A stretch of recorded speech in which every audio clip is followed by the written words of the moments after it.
Mesdames et messieurs, vous venez de suivre l'échange entre les deux chefs d'État ici.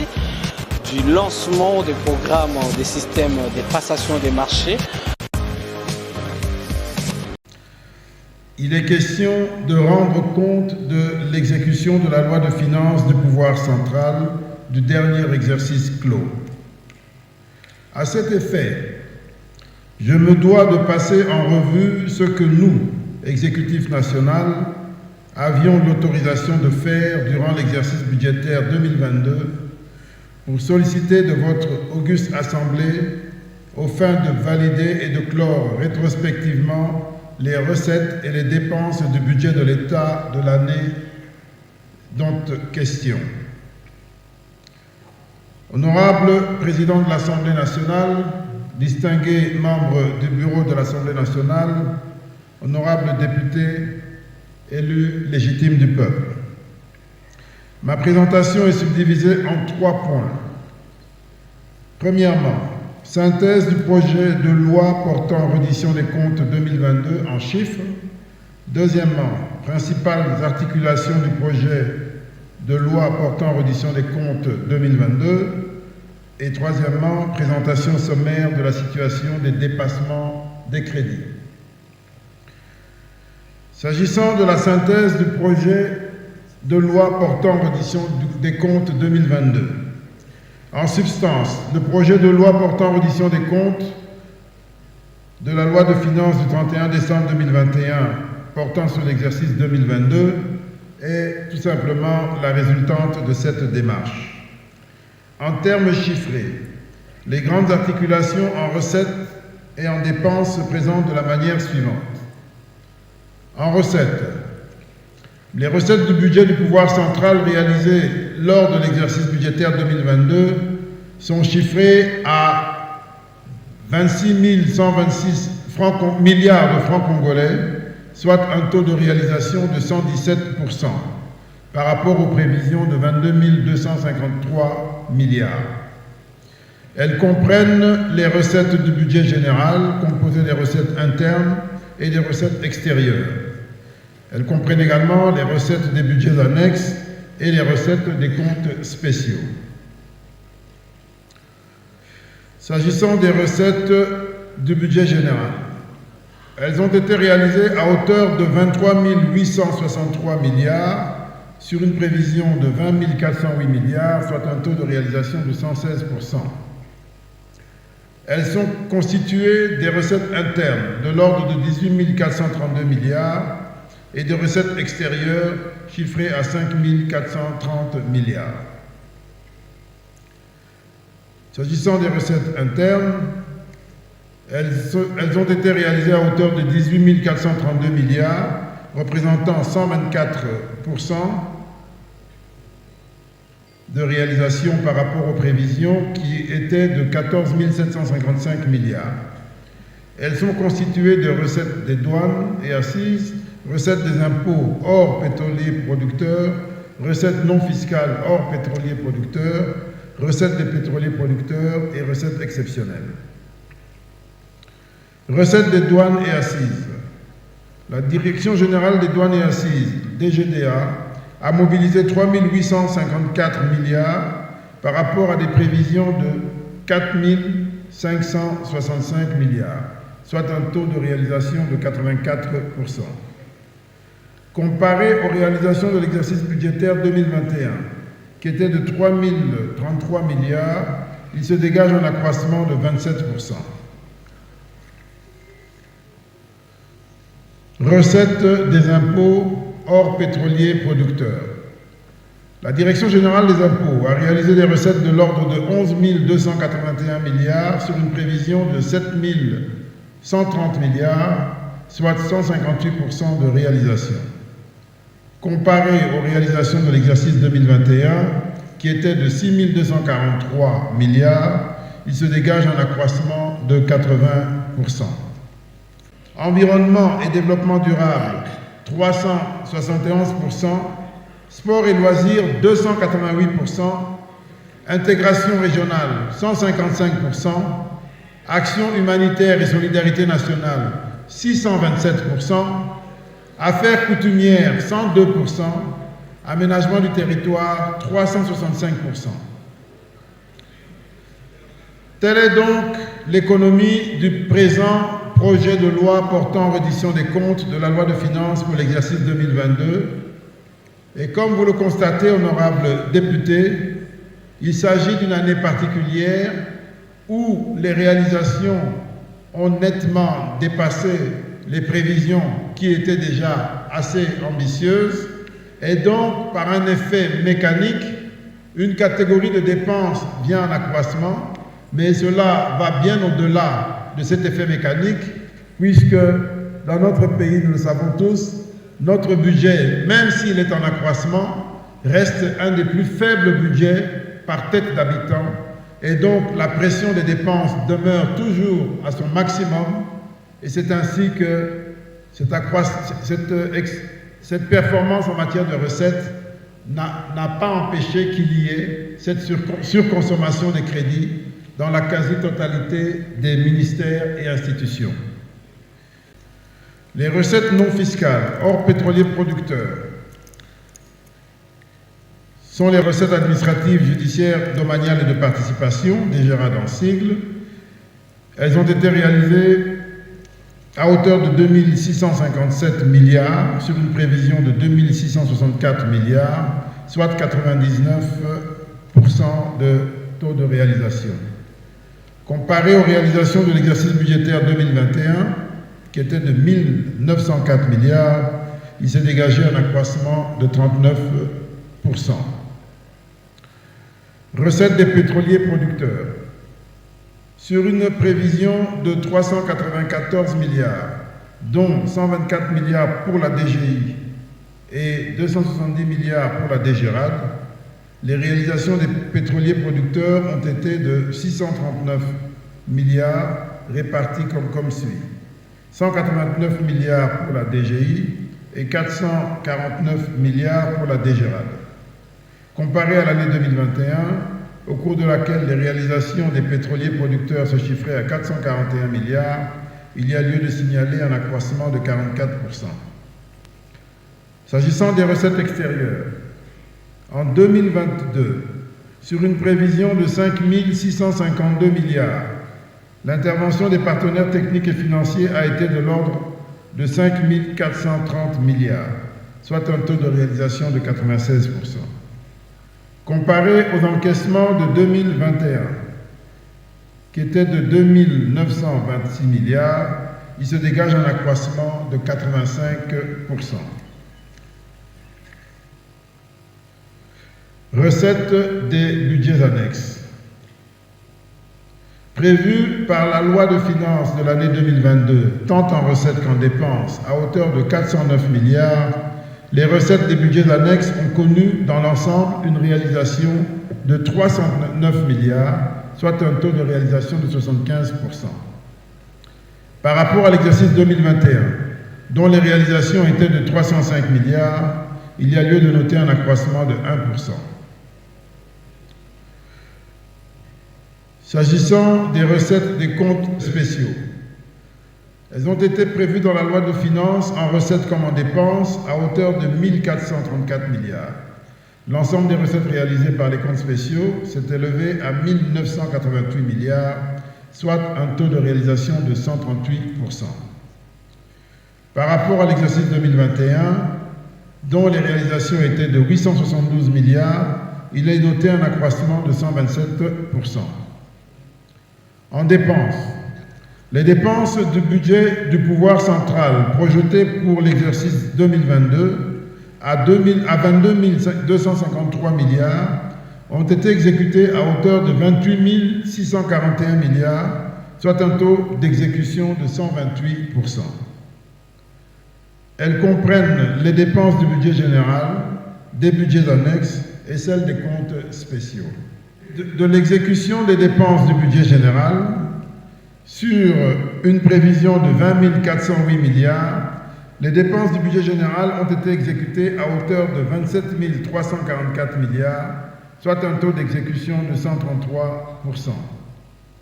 Les dépenses sont présentées par administration titre ou grande nature, par rubrique et par grande fonction de l'État. De l'exécution des dépenses des budgets annexes, prévues à 409 milliards, les dépenses des budgets annexes sont de l'ordre de 299 milliards, soit un taux d'exécution de 73%.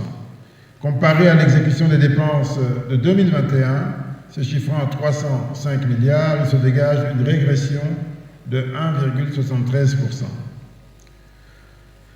S'agissant de l'exécution des dépenses des comptes spéciaux, prévues à hauteur de 1 434 milliards, elles ont été exécutées à 996 milliards, soit un taux d'exécution de 69%.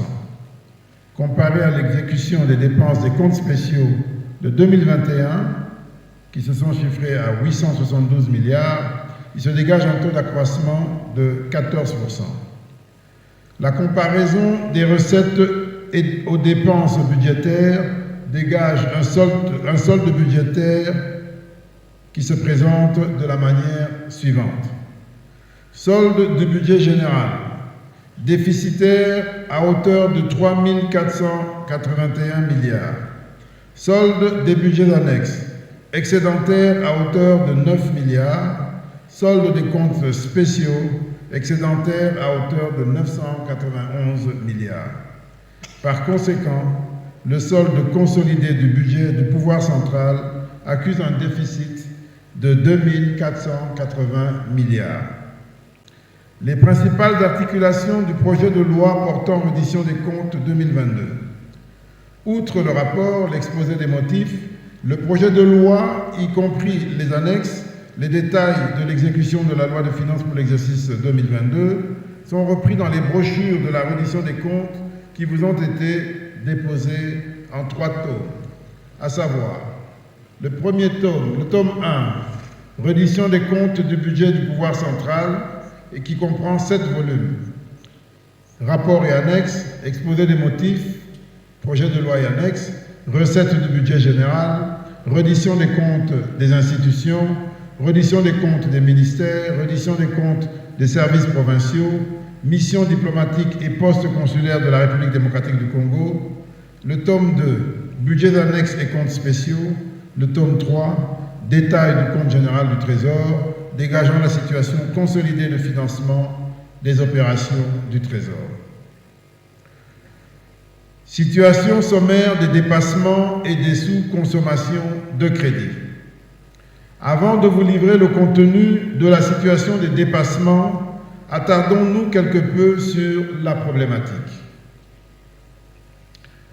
La question sous-jacente est de savoir dans quelle mesure le pouvoir réglementaire est-il autorisé à modifier le budget qui est pourtant l'œuvre des parlementaires. La réponse est que ce pouvoir de modification réglementaire existe bel et bien.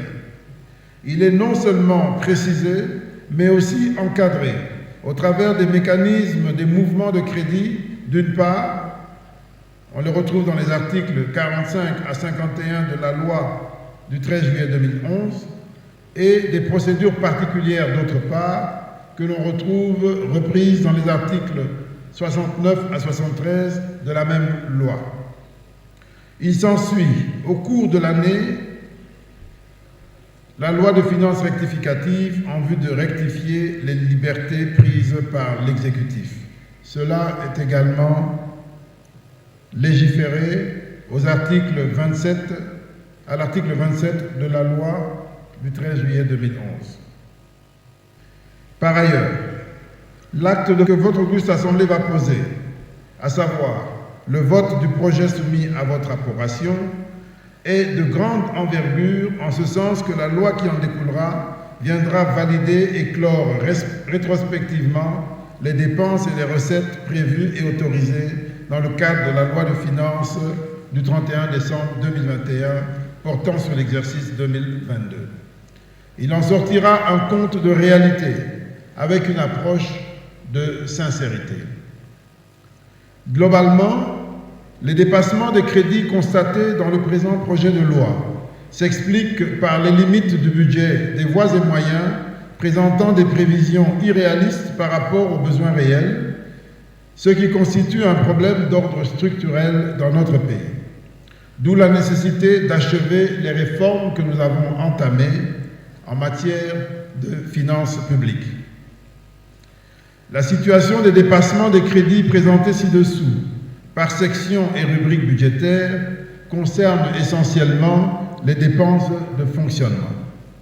Il sied de relever qu'une même section peut connaître en même temps le dépassement et la sous-consommation des crédits lorsqu'on analyse ligne par ligne budgétaire. Concernant la situation des dépassements de crédits par section, il apparaît que 7 institutions et 22 ministères accusent des taux d'exécution au-delà de 100%. Il s'agit de la présidence, 190%, la primature, 132%, l'Assemblée nationale, 145%, le Sénat, 184%, le secrétariat général du gouvernement, 257%, la Commission électorale nationale indépendante, 145%, la Cour des comptes, 126%, les affaires étrangères, 401%, intérieur et sécurité, 183%, défense et anciens combattants, 249%, économie nationale, 100,83%, donc on peut dire qu'ils n'ont pas vraiment dépassé. Finances, 182%, budget, 334%, justice, 202%, relations avec les parlements, 132%, santé, 124%, enseignement primaire, secondaire et technique, 107%, enseignement supérieur et universitaire, 113%, agriculture, 141%, industrie, 334%, commerce extérieur, 138%, communication et médias, 130%, affaires foncières, 216%. Au nom du gouvernement de la République, le projet de loi portant autorisation de la prorogation de l'état de siège sur une partie du territoire national.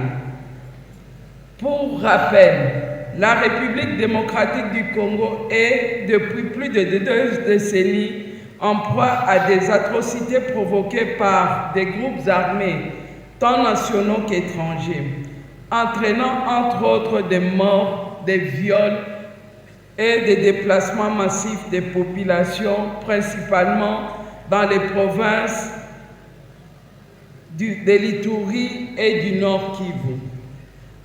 En vue de remédier à cette situation d'insécurité, le président de la République, chef de l'État, a par ordonnance numéro 21/015 du 3 mai 2021 proclamé l'état de siège dans les 2 provinces précitées.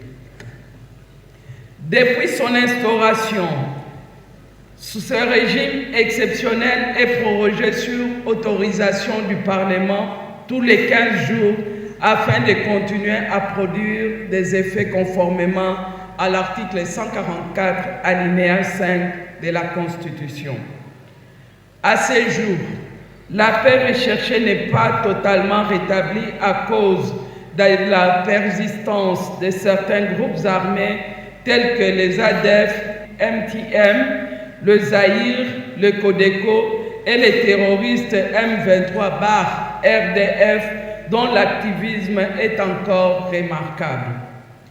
Tenant compte de ce qui précède, le gouvernement a adopté lors des 114e réunions du Conseil des ministres le projet de loi qui vous est présenté et a décidé que son Excellence, Monsieur le Président de la République, chef de l'État, saisisse l'Assemblée nationale et le Sénat pour solliciter l'autorisation de proroger l'état de siège.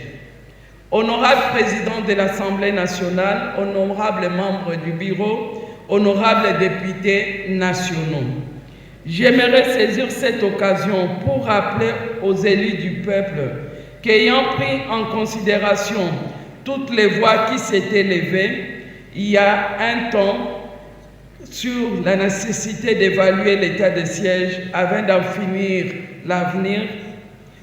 définir l'avenir, Son Excellence, Monsieur le Président de la République, chef de l'État, avait finalement instruit les gouvernements à convoquer la table ronde annoncée à ce sujet.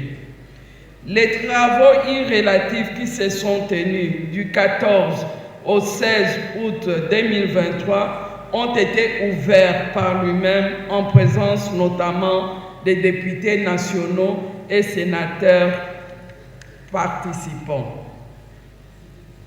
Comme l'a dit l'honorable président tout à l'heure, dès lors, en attendant la réaction de la haute autorité aux propositions sur l'avenir de l'état de siège découlant des dits travaux et pour permettre à nos forces de défense et de sécurité de poursuivre les opérations militaires qu'elles mènent face à la sale besogne de la coalition M23/RDF, il importe que votre auguste chambre accède à la demande de prorogation lui adressée par le gouvernement. Le projet de loi qui vous est présenté comporte, outre l'exposé des motifs, 3 articles. Le premier article est relatif à l'autorisation de prorogation de l'état de siège. Le deuxième article a trait à l'abrogation des dispositions antérieures contraires. Le troisième et dernier article se rapporte à l'entrée en vigueur de la loi. Je vous remercie pour votre aimable attention. Comme vous le savez, nous allons très bientôt examiner la loi des finances, exercice 2024. Et comme nous avons le budget 2023 qui court, et avant le vote de notre budget, nous devons d'abord examiner la loi, le projet de loi de réduction des comptes. Cela veut dire ce qui était fait avant l'année qui court. Cela veut dire la réduction des comptes pour l'année 2022. Et c'est ce que nous avons fait aujourd'hui comme exercice. Et en fait, c'est une sorte de contrôle de ce qui a été fait pour le budget 2022, alors que le budget 2023 court et voit ce qui a été fait et qui est des choses à corriger par rapport à l'exécution du budget 2022. Et c'est ce qu'on appelle la réduction des comptes. Oui, c'est comme nous avons toujours décrié. Je l'avais encore fait l'année passée, quand c'était pour la réduction des comptes 2021, et j'avais principalement parlé de la province de Sud-Ubangi. Comme vous le savez, moi je suis un élu de Sud-Ubangi, territoire du Congo. Et encore que chez nous, dans le Sud-Ubangi, à Congo, nous manquons des choses. Nous avons besoin d'argent pour exécuter des travaux, ne serait-ce que les routes, les dessertes agricoles. Et vous allez voir que non, dans l'exécution de ce que nous avons fait comme prévision, il n'y a pas eu une bonne exécution. Et on a eu chaque fois à décrire. Nous avons dit au ministre, monsieur le ministre, si l'argent il n'y a pas, que cela doit se constater dans tous les territoires et sur toute l'étendue. Mais faire les choses de manière sélective, ça ne nous honore pas.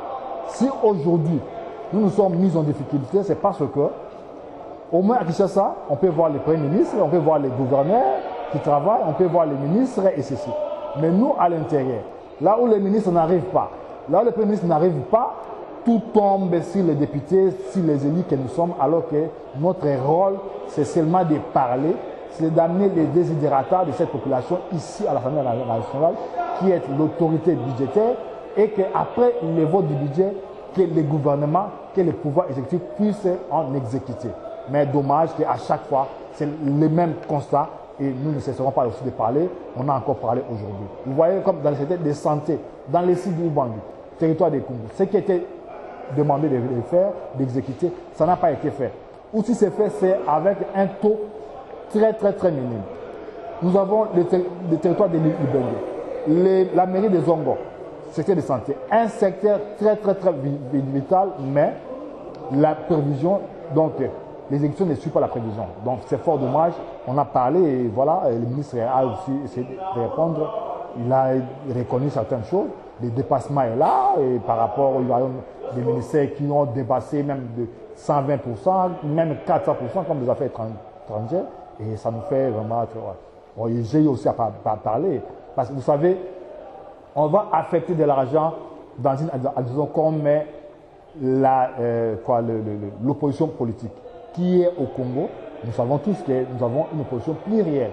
Alors, comme ce n'est pas encore organisé, comme ils ne sont pas encore organisés, ils ne sont pas encore prêts, pourquoi aller chercher à mettre de l'argent là-bas, là où il n'y a pas une priorité? Les priorités sont ailleurs, sont vraiment ailleurs. Et comme Élie, on ne peut pas quand même laisser passer sous silence-là. On a parlé, comme toujours, pour défendre notre province et notre territoire. Et que voilà, c'est ça notre travail. On a que ça comme arme quand on parle devant le micro pour défendre notre population qui nous avait mandaté ici. Et voilà, c'est ça qu'on a fait encore aujourd'hui. Un événement qui est rare aujourd'hui dans mon édito, c'est que les enseignants ont marché. Les enseignants ont marché, ils ont quitté leurs écoles, ils se sont dirigés vers la mairie. Pourquoi? Pour manifester leur mécontentement du fait qu'ils ne sont pas payés. Les NU et les NP ne sont pas payés.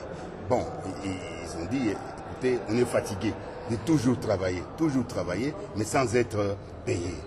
Chaque fois, ça fait 5 ans que je suis à l'Assemblée nationale, chaque fois que j'interviens, je parle de NU, je parle de NP, de toute la République, mais particulièrement ceux de mon édito. Mais la situation ne change pas. C'est dramatique. Il faut qu'elle change.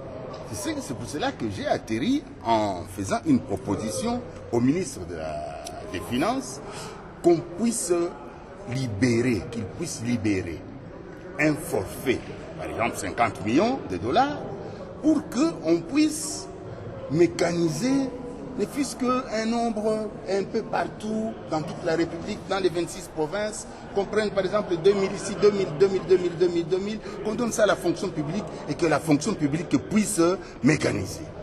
La fonction publique, elle veut bien mécaniser, mais elle n'a pas l'argent. Qu'est-ce qu'elle va faire? Bon, le problème, il est facile à comprendre. Le Parlement, nous sommes parlementaires, nous sommes au Parlement, nous, Assemblée et Sénat, nous sommes le Parlement.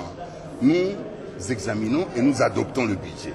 Et on nous appelle d'ailleurs l'autorité budgétaire. Et nous avons un outil lequel c'est la Cour des comptes. Cet outil va auditer. Elle va auditer qui? Elle va auditer les gouvernements. Pourquoi? Parce que le gouvernement est chargé de l'exécution du budget que nous, Parlement, nous avons adopté.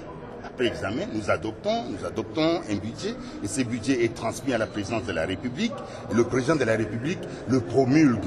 Et quand il l'a promulgué, on le donne maintenant au gouvernement pour exécution. Et quand celui-ci termine l'exécution de ce budget, donc quand on arrive à la fin de l'année suivante, on envoie à la Cour des comptes pour vérifier est-ce que le gouvernement a servi tous les services, toutes les institutions, tous les ministères, conformément au budget tel qu'il avait été élu par l'autorité budgétaire. Je tiens ici à préciser que ce que le ministre nous a présenté cet après-midi comme étant la reddition des comptes, moi personnellement j'appelle ça l'indiscipline budgétaire. L'indiscipline budgétaire du fait que le travail qui a été fait, c'est un travail très bâclé. Et je suis sûr et certain que le travail n'est pas fait par les professionnels. Donc la direction de la reddition des comptes n'a pas utilisé les professionnels pour faire ce travail. Et raison pour laquelle nous constatons des dérapages impossibles. Je viens de souligner tout à l'heure qu'il y a des institutions supérieures et universitaires ajoutées même dans ma province qui n'existaient pas. Donc toutes ces institutions, c'est à peu près 5 institutions.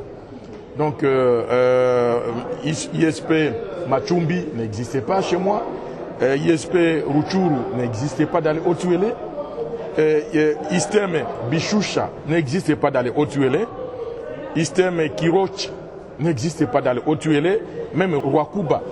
Donc ce sont des institutions fictives. Donc l'argent de l'État sort pour payer ceux qui travaillent dans ces institutions, mais cet argent, c'est pour être détourné. Nous avons constaté avec amertume également qu'il y a des dépassements impossibles. Dépassements incalculable. Je vis une ligne budgétaire, par exemple, au ministère de l'Aménagement du Territoire. On parle d'intervention de l'État. Cette intervention de l'État a atteint plus de 6000% d'exécution. Ça vient d'où? Mais ce qui est encore plus grave, il n'y a pas eu report en 2022. Report.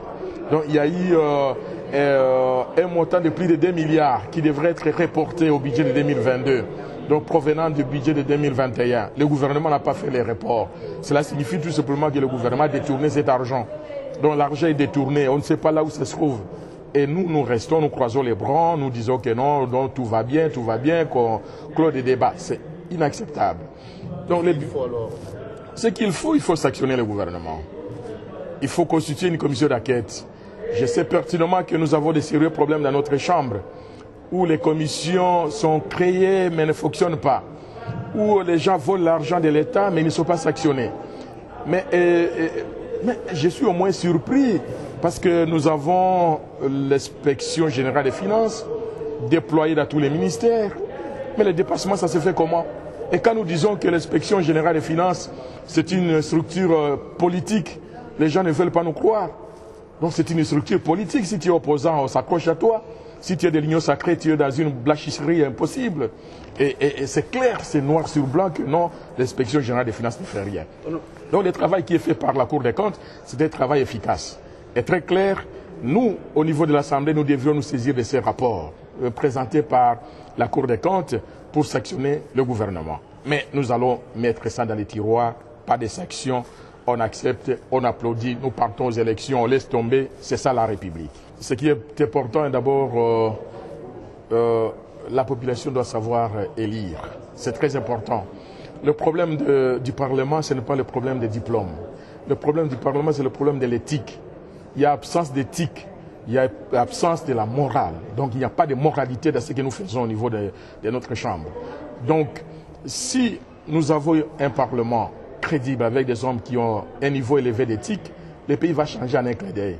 Donc le gouvernement ne peut pas s'occuper de la vie sociale s'il n'y a pas une sanction. Donc les gens sont là, ils savent très bien que non, ils viendront tromper les gens et puis on va applaudir, on va accepter. Voilà, il y a des motions fantaisistes qui se régissent même pendant les débats pour taire la vérité. Dieu merci parce qu'on n'a pas arrêté les débats. Donc, si la population parvient à détecter les vrais élus, donc les vrais hommes qui sont dans la société pour être comme des représentants ici au niveau de l'Assemblée nationale, les choses vont bien marcher.